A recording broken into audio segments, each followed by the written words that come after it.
asalnya saya muhibbi. Tujuannya kita menghormat kepada Nabi, mencintai Nabi. Mudah-mudahan ada barokah. Nah, begitu.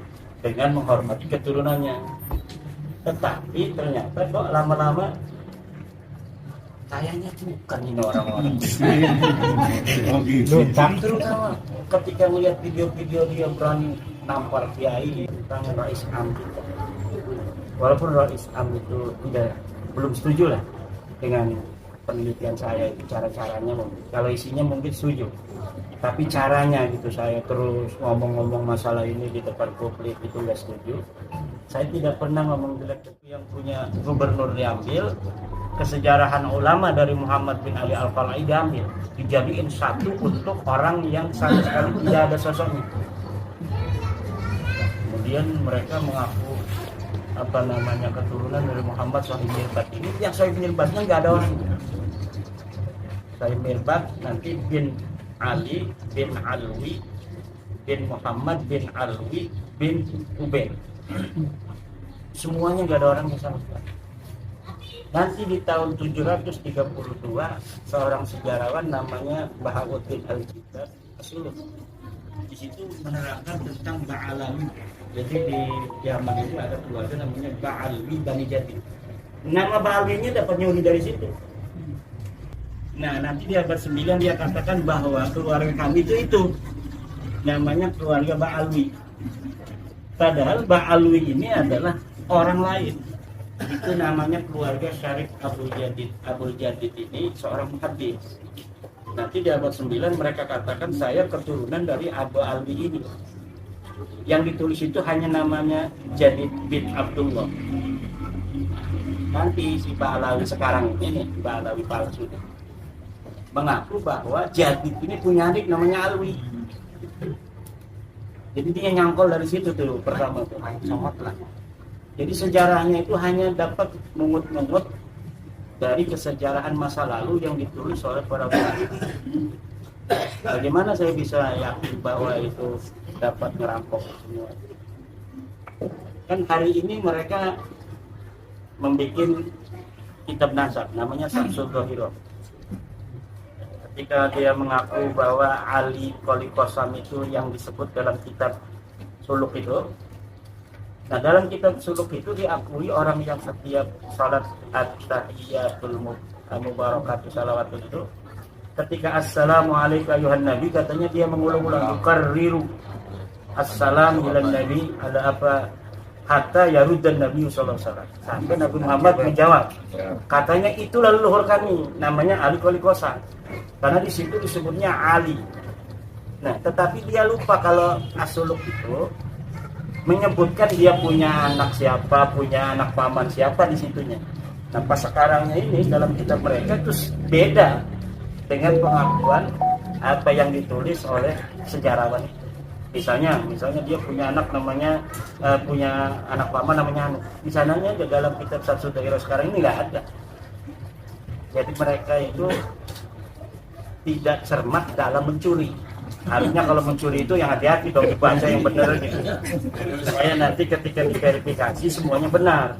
Kayak pakai muqaddam Muhammad bin Ali, di situ disebutin wa min baiti Abi Alwi Muhammad bin Ali, bahwa dari keluarga Abi Alwinya Bani Jadid itu ada yang namanya Muhammad bin Ali.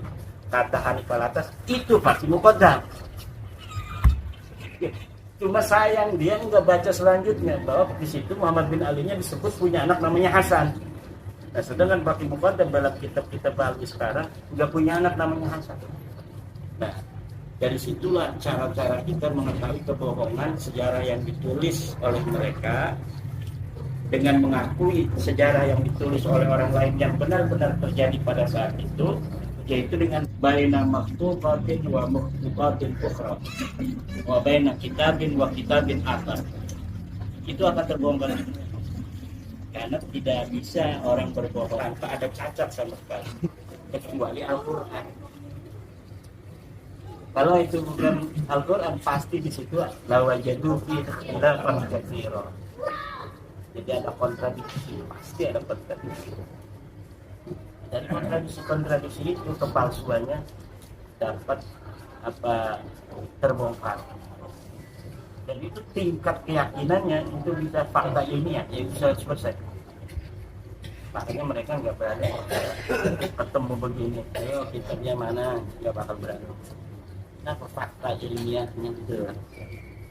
Kalau nggak ada saksi mereka berani, tapi kalau disaksikan oleh kiai, profesor, pakar-pakar peneliti nggak bakal berani karena nanti mereka yang akan menjustifikasi naskah palsu. Makanya maunya dia di Rabita Alawiyah. Kalau di Rabita Alawiyah tidak ada nanti yang menandatangani. Begitu. Nah, kalau tadi tanya Yai Sultan asalnya apa? Ya asalnya saya Muhyiddin. Asalnya saya Muhyiddin. Ini rumah yang biasa di ini Habib. Ya, ini biasa kompasi. Jadi kalau ada Habib dari Kediri ke Banten, ya dia nyari-nyari kibin kan.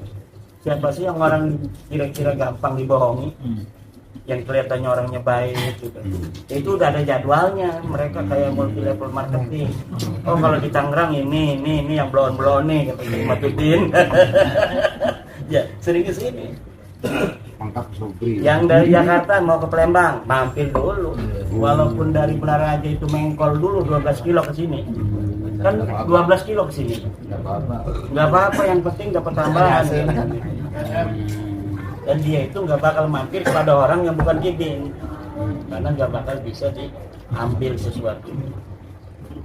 Dari situlah karena kita ini marhaba kepada Rasul dari kecil ya. Jadi tujuannya kita menghormat kepada Nabi, mencintai Nabi. Mudah-mudahan ada barokah. Dan begitu dengan menghormati keturunannya. Tetapi ternyata kok lama-lama kayaknya bukan ini orang-orang. Terutama ketika melihat video-video dia berani nampar kiai. Kan kiai-kiai di Jawa Timur itu yang keturunan Wali Songo kadang pakai Habib juga dia. Ada yang pakai Habib, terutama di Madura. Tadi kiai keturunan Sunan Giri misal, pakai Habib, didatengin tuh sama Habib ke tempat diinjak. Itu tahun 2017-an begitu. Pas videonya saya seperti itu. Tapi belum yakin saya, ya belum ada keinginan meneliti. Tapi pas 2022 saya lihat Bahar di sidang itu udah saya tuh yakinnya luar biasa ketika ada kiai dari Jawa Barat jadi saksi dia. Coba katanya adzan bisa nggak? Adzan Allah Akbar. Asyhadu an la ilaha illallah. Pas asyhadu anna Muhammad berhenti itu. Muhammad tuh kakek ente apa kakek aneh? Itu kan dengan bahasa yang sombong itu. Di dalam waktu dia mendapatkan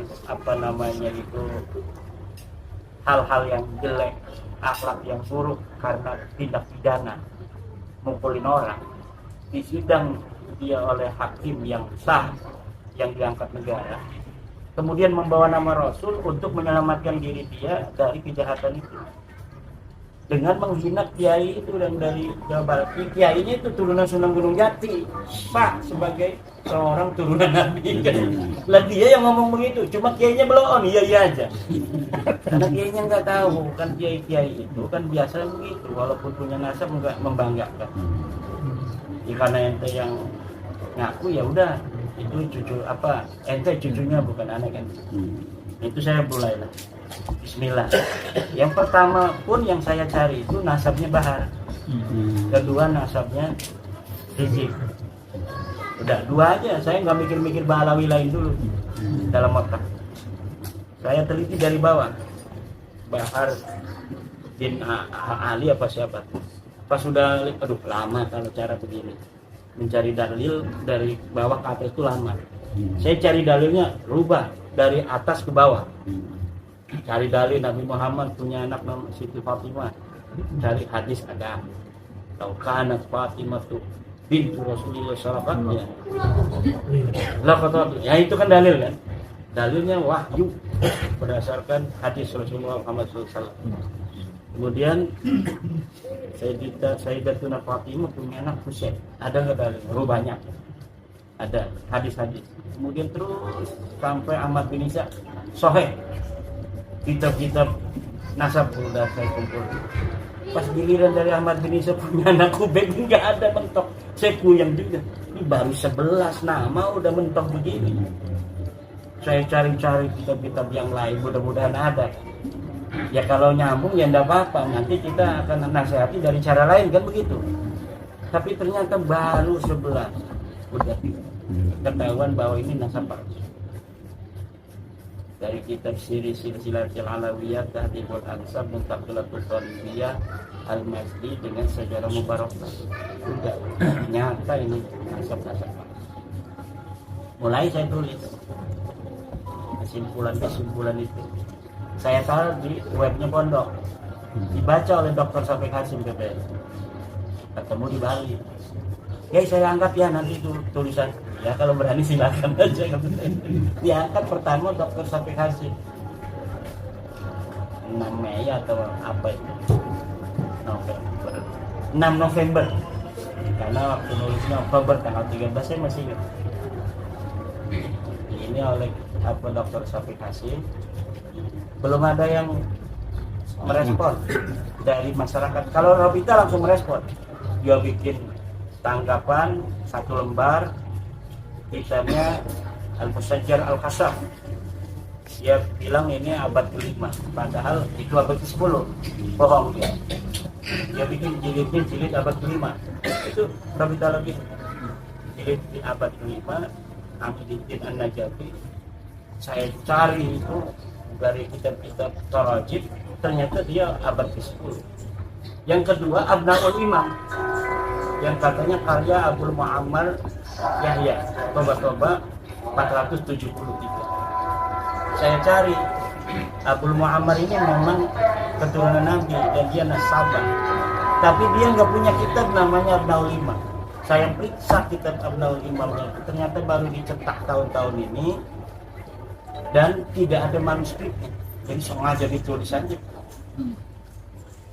Luar biasa. Itu apa dari Nabi Sallallahu. Dan suratnya itu saya masih pegang. Surat jawaban itu hanya 2 hari dari ketika Dr. Syafiq Hasim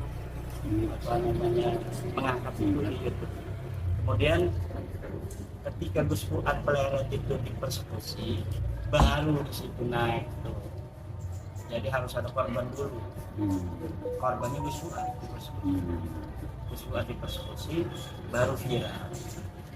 Karena Gus Fuadnya kemudian nyari-nyari tulisan saya itu diviralkan. Dia kan punya teman-teman YouTube-nya ada 4 orang. Dan 4 YouTube ini kemudian yang ngangkat. Yang lainnya sekarang udah 500 YouTube orang yang nggak dikenal. Jadi masing-masing itu mereka hanya karena keinginan berjuang aja. Tidak ada yang itu saling kenal mengenal. Hanya beberapa yang kita kenal. Jadi luar biasa gerakan rakyat yang dimulai oleh kesadaran kolektif. Jadi nggak ada kaitan tuduhan-tuduhan ini digaya orang. Orang-orang itu berkumpul dari jenderal setelah mereka setuju secara pribadi. Ini saya setuju dengan ini ilmiah. Saya baca referensinya, cari ada nih. Akhirnya mereka sama. Jadi bukan mereka itu memanfaatkan kita yang memanfaatkan mereka karena kesadaran mereka. Karena mereka mau berjuang bersama kita. Kemarin ada DPR RI juga mantan Kipin Habib Lutfi. Aduh jadi saya ini jangankan Habib yang benar, yang stres saja udah pernah ke rumah saya. Bahkan yang mahal itu yang stres 100 juta bayar. Jadi yang stres ini anak buahnya dulu datang. Ini rumah bapak DPR akan mendapat barokah, bermimpi bahwa harus ke rumahnya bapak DPR. Padahal kok. Jadi tapi katanya syaratnya harus nyiapin uang 100 juta. Ya, di DPR yang ngomong ke saya itu DPR pakai arloji nih. yang mahal itu kelihatan buat Habib boleh. Yang Rolex yang asli itu kan bukan kaleng-kaleng. Kalau Rolex kita itu kan Rolex yang 300 mobil Alfa ambil Barokah kan. Ada bupati itu di Lampung IS pertamanya kan itu. IS enggak kayak Alphard kan, tapi kalau sudah dimodif itu modifnya aja 600 juta. Ngejemput dia mau ceramah di Lampung. Pas ngejemput ngomong, ini mobil bagus, boleh buat aku. Ambil. Beberapa bulan lagi diundang lagi di sana. Dia pengen dapat barokah lagi bupati ini. Jemput lagi ke bandara. Pakainya udah beda kan, orang itunya udah diambil. Alfa diminta lagi ya, diminta lagi. Nah ini pas diminta lagi dia kasihin, tapi dianya dia marah-marahin sama istri. Habis marahnya. Akhirnya curhat kepada ketua PWI Lampung. Sadar sekarang. Ya sadarnya setelah miliaran itu. Nah, kalau model kita kan setelah ratusan ribu aja. Karena nggak punya duit. Saya sering pas Easter atau ini minta 12 juta mau pergi ke Maroko 12 juta loh. Anak saya baru berangkat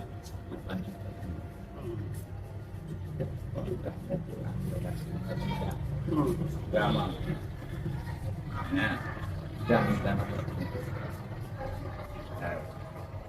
yang masih resmi sudah kita harus Senin. Kapan ya itu masih kosong? Saya hanya minta nomor. Tapi 5 juta sih Di bawah.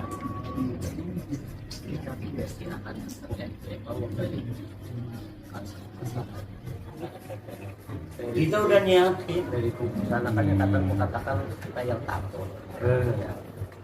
Kita udah siapkan, udah dijadwalkan tanggal 1 Mei waktu 6 Mei atau 1 Mei. Surya katanya mau bakso masail khusus kiai dengan Surya. Siap kiai, siap. Ya kan? Surya itu. 2 hari sebelumnya diminta dulu sama Kiai Mahbub ketua LBR. Coba Kiai ininya materi Kiai kirimin ke saya.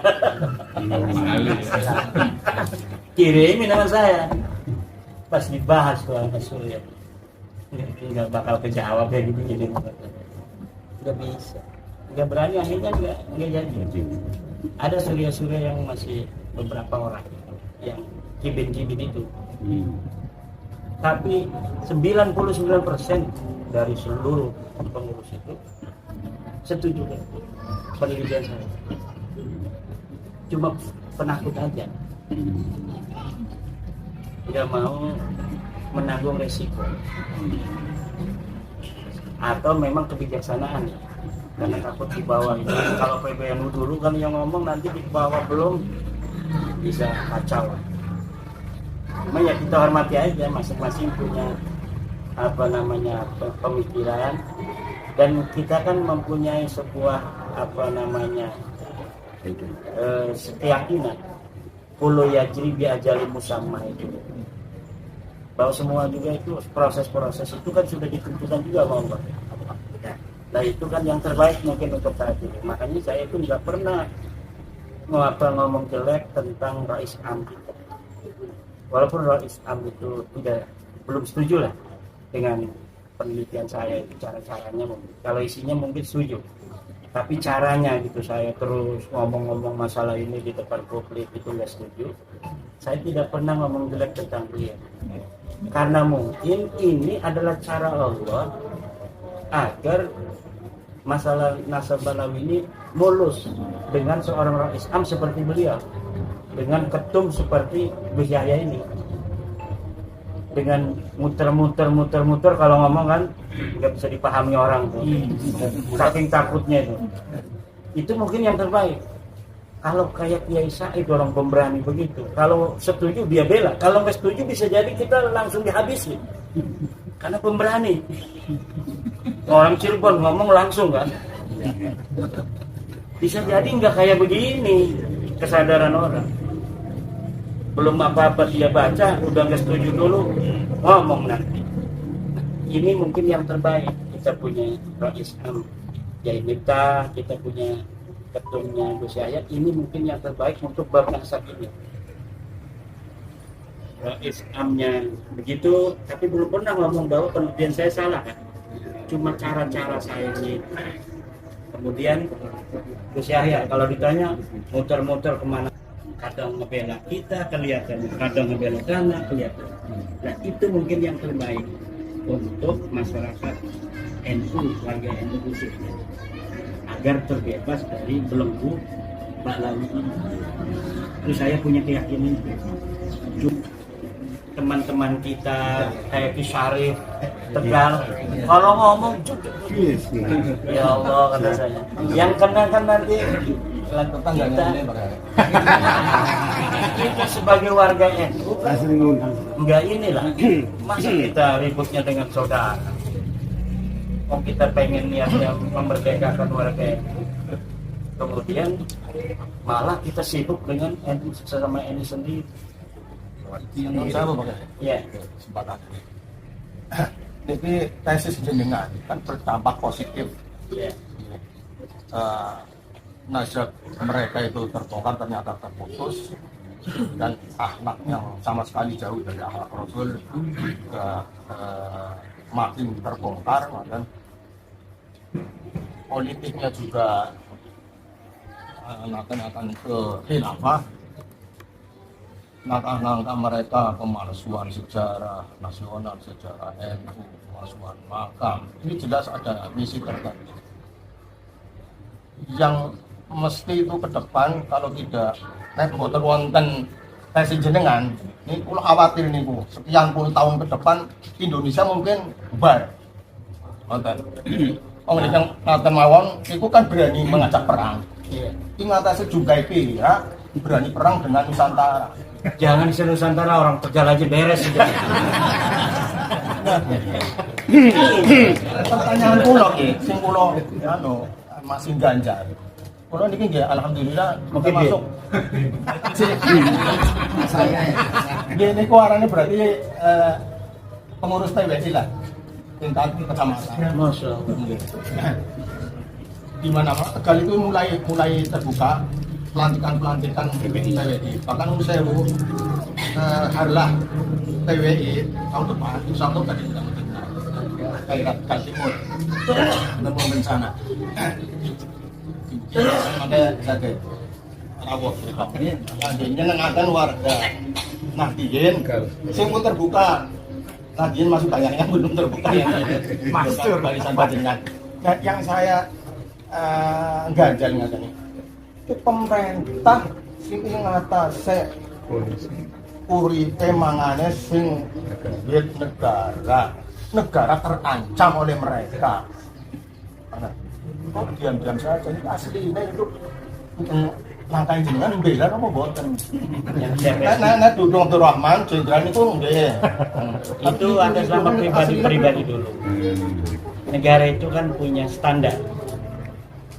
Ininya standar operasionalnya SOP. Jadi kalau dalam takaran mereka itu belum terlalu berbahaya, betul, ya mereka persilahkan kepada masyarakat aja. Jadi ini menurut negara ini belum sampai derajat berbahaya. Dan tadi kalau kata Haji ngomong pemerintah kalau nggak ada tesis saya 20 tahun lagi hancur, 50 tahun. Belum tentu juga kalau pakai saya kita aman-aman aja kan, nggak merasa apa-apa kan, seneng aja jadi budak kan.